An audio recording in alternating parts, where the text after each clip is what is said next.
आज यानी कि 26 जनवरी 2025 को भारत सरकार ने जो 130 अलग अलग पद्मश्री, पद्म विभूषण, पद्म भूषण अवार्ड घोषित किए हैं, उसमें से 7 उस नोटिस के हिसाब से कहा जा रहा है कि बिहार से हैं। उसमें से आचार्य कुणाल का भी नाम है, उसमें से शारदा सिन्हा का भी नाम है, उसमें से सुशील मोदी जी का भी नाम है और 4 पद्मश्री का भी नाम है। उन 4 पद्मश्री नामों में से एक नाम बड़ा आश्चर्य करने वाला है, जो कि कहीं से बिहार से उनका न तो उनका जन्म है बिहार, न उनकी कर्मस्थली है। थोड़ा सा रहे हैं बिहार के अंदर, जो महावीर जैन मंदिर है जहाँ पे उनका जन्म हुआ था, जमुई के अंदर, सिकंदरा के अंदर, उस मंदिर की स्थापना इन्होंने ही की है। लेकिन बिहार के ये कैसे हो गए, ये बड़ा आश्चर्यजनक है, क्योंकि उनका जन्म बिहार नहीं है, कम से कम कर्मस्थली भी मेजर जो है वो बिहार नहीं है। उसके बावजूद उनको बिहार के स्टेट के हिसाब से माना गया कि ये बिहार के हैं। 7 बिहार का जो नाम आ रहा है, हर जगह मीडिया में आपने खबर भी देखा होगा कि बिहार के 7 लोगों को मिला है।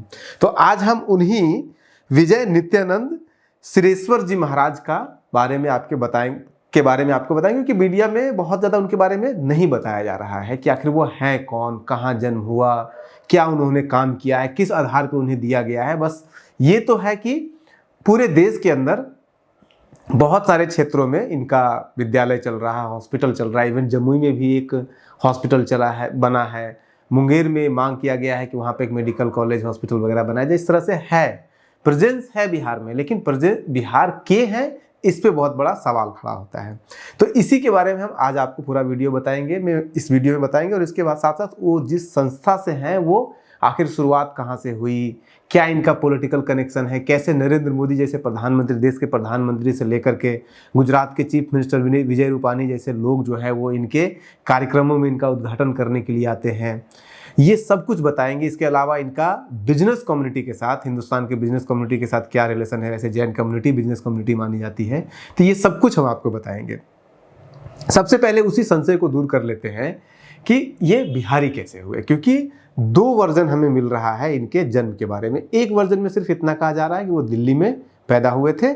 ईयर बताया जा रहा है लगभग 65 साल पहले, तो हमने उसको कैलकुलेट किया तो 1956 के आसपास आता है वो, लेकिन इसमें और कोई डिटेल नहीं है। दूसरा जो एक वर्जन है उसके हिसाब से इनका जन्म मध्य प्रदेश के झाबुआ जिले के रानपुर जगह पे हुआ था 18 अप्रैल 1949 को, जो कि ज़्यादा ऑथेंटिक लग रहा है क्योंकि सारा पूरा डिटेल है, डेट भी है, ईयर भी है, जगह भी है, गांव भी है, सब कुछ है। और इनके जन्म का नाम, इसी वर्जन के हिसाब से इनके जन्म का नाम बंसीलाल था। और बंसीलाल पढ़ने लिखने में बहुत ज़्यादा कुछ थे नहीं, तो पारिवारिक जो उनका था, माता पिता का काम, उसमें काम वगैरह हाथ वगैरह बटाते थे।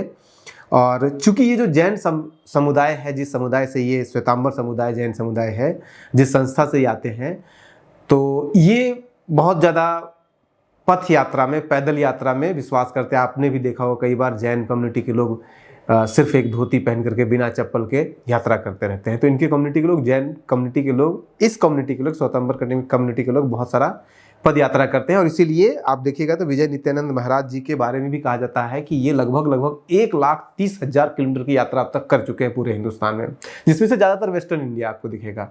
इनका पूरा जो कार्य क्षेत्र आपको दिखेगा वो राजस्थान सेंटर है। राजस्थान के अंदर एक पाली जगह है, पाली तहसील है, वहाँ जैतपुरा इनका सेंटर है। तो सेंटर भी इनका है, बिहार के अंदर नहीं है। तो राजस्थान के अलावा पंजाब हो गया, उसके अलावा हरियाणा हो गया, दिल्ली हो गया, हिमाचल प्रदेश हो गया, या फिर राजस्थान हो गया, मध्य प्रदेश हो गया, गुजरात हो गया, महाराष्ट्र हो गया, ये जो पूरा बेल्ट है वेस्टर्न इंडिया वाला, यहाँ पे सबसे ज़्यादा एक्टिव है। तो मध्य प्रदेश में जब इनके गुरुदेव, जिन्होंने इनको अपनी शिक्षा दीक्षा में के अंदर लाया, तो इनके गुरुदेव मुनि जयंत विजय मधुकर ये उस क्षेत्र में यात्रा कर रहे थे। और उसी यात्रा के दौरान इनसे, यानी कि बंसीलाल, उसमें बचपन का जो नाम था, उनसे मुलाकात हुई और क्या कुछ आपस में आकर्षित हुए एक दूसरे की तरफ, और उन्होंने इनको अपना शिष्य बनाने का फैसला लिया। और उस दिन इनका नाम जो है वो नामकरण चेंज कर दिया गया। इनका नाम जो बदल करके कर दिया गया मुनि नित्यानंद विजय, और बाद में फिर इनका नाम में और भी चीज़ें जोड़ दी जाएगी, विजय नित्यानंद सिरेश्वर जी महाराज बाद में जोड़ा जाएगा। तो ये हमें ज़्यादा ऑथेंटिक लग रहा है क्योंकि इसमें ज़्यादा डिटेल्ड है। अब अगर आप देखिएगा तो 1,00,000 लगभग 30,000 किलोमीटर, और ये यात्रा वहाँ से करते, फिर 2004 में इनको जो है वो आचार्य की भी उपाधि देती है। और 2017 में जाकर के ये इनके जो गुरु हैं उनका देहांत होने के बाद इनको पूरे संस्थान का सर्वे सर्वा बनाया जाता है इनको। पूरा टाइटल दिया जाता है विजय नित्यानंद सिद्धेश्वर जी महाराज का। और इनके जो अचीवमेंट्स है उसमें कहिएगा तो 2017 में ये सब कुछ होता है, 2019 में ये 150वां साल इनके जो सबसे बड़े गुरु माने जाते हैं वल्लभ जी महाराज, उनका भी वैसे ही है। वल्लभ जी नित्यानंद मतलब वल्लभ जी सिद्धेश्वर महाराज जो है उनकी 150वीं वर्षगांठ मनाई जाती है। और 2019 से लेकर के लगातार 3-4 सालों तक, 2 सालों तक कहा गया था लेकिन 3-4 सालों तक लगातार चलता है उसमें। तो उसमें 2020 में मोदी जी खुद इनके जो वल्लभ जी महाराज हैं इनके एक विशाल प्रतिमा का उद्घाटन करते हैं। हालांकि वो रिमोट से ही करते हैं, डिस्टेंस मोड से ही करते हैं, लेकिन आते हैं, आधा घंटा 45 मिनट का भाषण भी देते हैं। और उस भाषण में ये कहते भी हैं कि देश को 2 वल्लभ मिला है, एक सरदार वल्लभ भाई पटेल जिन्होंने देश का एकीकरण किया राजनीतिक ज्योग्राफिक रूप से, और एक वल्लभ जी महाराज है जिन्होंने आध्यात्मिक रूप से देश का एकीकरण किया। और वो प्रतिमा भी वैसे ही बनाई जाती है, एक सरदार वल्लभ भाई पटेल की प्रतिमा बनाई जाती है, दुनिया की सबसे विशालकाय प्रतिमा। और कहा जाता है कि किसी संत की सबसे बड़ी प्रतिमा जो है यही बनाई गई 2020 में, जिसका इनॉग्रेशन हुआ था वल्लभ जी महाराज का।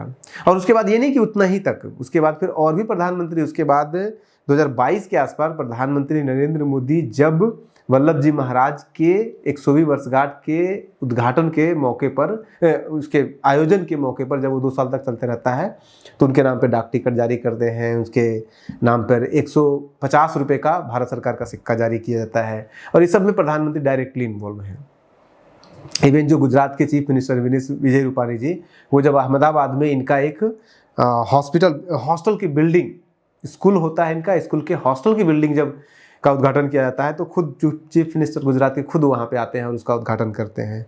और बिहार के अंदर भी अगर आप देखिएगा पॉलिटिकल कनेक्शन बहुत स्ट्रांग है इस संस्था का, इन संस्था के लोगों का।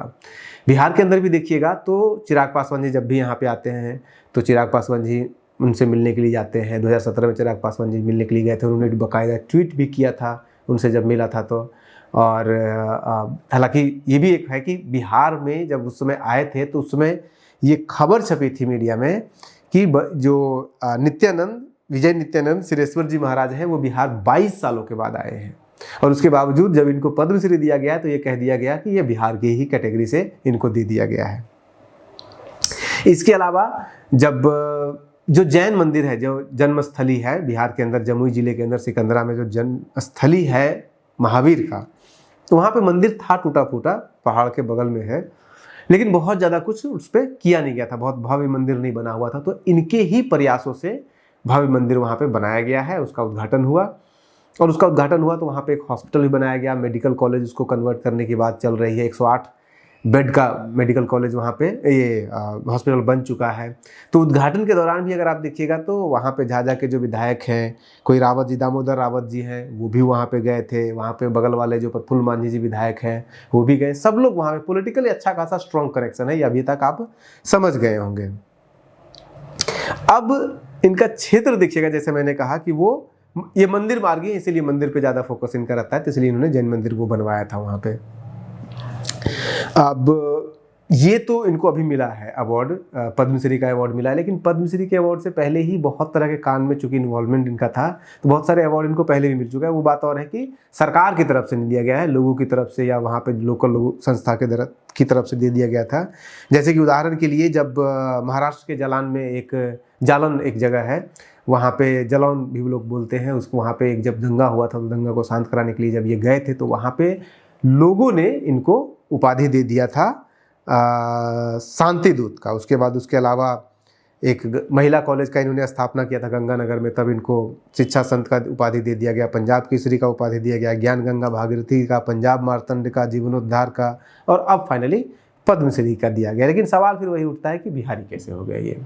तो बिहारी कहीं से हमारे अभी तक की रिसर्च में नहीं है। अगर आपको लगता है कि हाँ इनका बिहार से कोई स्ट्रॉन्ग कनेक्शन है, जन्म हो, पिता हो, दूर से कहीं इनका कोई कनेक्शन हो, तो हमें ज़रूर कमेंट में बताइएगा। हमें बहुत अच्छा लगेगा कि अगर आप हमें करेक्ट करते हैं तो। अब इनका पॉलिटिकल क्लास के साथ साथ बिजनेस कम्युनिटी के साथ भी अच्छा खासा ठीक ठाक बढ़िया संबंध है। उसको ऐसे देखिएगा कि जब इनका कोई काम होता है तो उसका उद्घाटन या चीफ गेस्ट के रूप में कोई बिजनेसमैन आता है कई ऐसे जगहों पे, और जब बिजनेसमैन वाले कुछ करते हैं तो इनको बुलाते हैं। उदाहरण के लिए 2023 में जब जैन स्टडी सेंटर बनाया गया था शारदा हेल्थ सिटी के अंदर सुपर स्पेशलिटी हॉस्पिटल बनाया गया था, शारदा यूनिवर्सिटी, आपने बहुत बड़ा चेन सुना है देश के अंदर। तब इनको यानी कि विजय वल्लभ जी जो महाराज हैं, उनके जो हुए विजय नित्यानंद सिद्धेश्वर जी महाराज, जिनको अभी दिया गया है पद्मश्री, उनको चीफ गेस्ट के रूप में उद्घाटन करने के लिए बुलाया गया था। इसी तरह से जब एक स्कूल का उद्घाटन, विजय वल्लभ इंटरनेशनल स्कूल का उद्घाटन किया गया था, तब उसमें बिजनेसमैन को बुलाया गया उद्घाटन करने के लिए। तो ऐसे बहुत सारे आपको उदाहरण साफ साफ दिखेंगे इनका पॉलिटिकल कनेक्शन, बिजनेस कनेक्शन, और इन्होंने काम किया है। अब वो बात और है कि कोई ये भी कह सकता है कि आजकल भारत सरकार ऐसे लोगों को ज़्यादा पद्मश्री पद्म विभूषण दे रही है जो कि सरकार का काम कर रही है। सरकार का काम करने का मतलब हुआ कि सरकार का ही काम है लोगों को हॉस्पिटल देना, शिक्षा देना, स्कूल बनाना, और ये सब काम ऐसी संस्थाएं अब कर रही है। कॉर्पोरेट सोशल रिस्पॉन्सिबिलिटी में आता है। अब ये कहा जाता है कि इनको यहाँ इतना सारा पैसा आता कहाँ से? पैसा आता है क्योंकि ये जैन, वैसे भी जैन धर्म के लोग हैं, जैन धर्म के लोग कम्युनिटी, खास करके गुजरात वगैरह जो एरिया है उसमें बहुत ज़्यादा पावरफुल होते हैं, बिजनेस कम्युनिटी है, तो इनको आता है। और बहुत सारे जैन कम्युनिटी के जो बिजनेसमैन हैं वो साफ साफ कहते हैं कि हम समाज को वापस दे रहे हैं, और भारत सरकार ने भी उसके लिए एक लीगल फार्मूला बना दिया कॉर्पोरेट सोशल रिस्पॉन्सिबिलिटी के रूप में। हालांकि इनका इतिहास जब आप देखिएगा ना, तो इस कम्युनिटी का, इस संस्था का इतिहास बहुत पुराना है। और जो महाराज जी हुआ करते थे इनके, कहते हैं वो निरंकार हुआ करते थे, आत्माराम जी, राम जी महाराज जो थे वो, उनको किसी ने देखा नहीं है। तो उसके बाद फिर वल्लभ महाराज जी आते हैं, उसके बाद फिर एक के बाद एक चेंज होते रहते हैं। और पहली बार इनका जो संस्थागत रूप से जो स्थापना होता है वो 1915 में होता है। और आंदोलन के दौरान गांधी जी के साथ सब अच्छा संबंध इनका रहा है। फिर महिलाओं को भी इस संस्था में स्पेस दिया जाता है। आज की डेट में हिंदुस्तान के लगभग सभी क्षेत्रों में, खास करके वेस्टर्न इंडिया में, पश्चिम भारत में बहुत सारे स्कूल, बहुत सारे हॉस्पिटल, बहुत कुछ खुला हुआ है इनके नाम पर। तो हमारा मुख्य मकसद आज इस वीडियो में आपको यही बताना था कि आखिर ये बिहारी कैसे हुए, और थोड़ा सा ये भी मकसद था कि आपको बताया जाए उस व्यक्ति के बारे में जिसके बारे में लोगों को बहुत कम पता है, या मीडिया बहुत कम बता पा रही है कि आखिर ये है कौन। एक और वीडियो हम आपको ला करके देंगे जो कि गुमनाम है, उनको पद्मश्री दिया गया है, बिहार के ही है, इस बार वो बिहार के ही है। तो बने रहिए न्यूज़ हंटर के साथ। नमस्कार।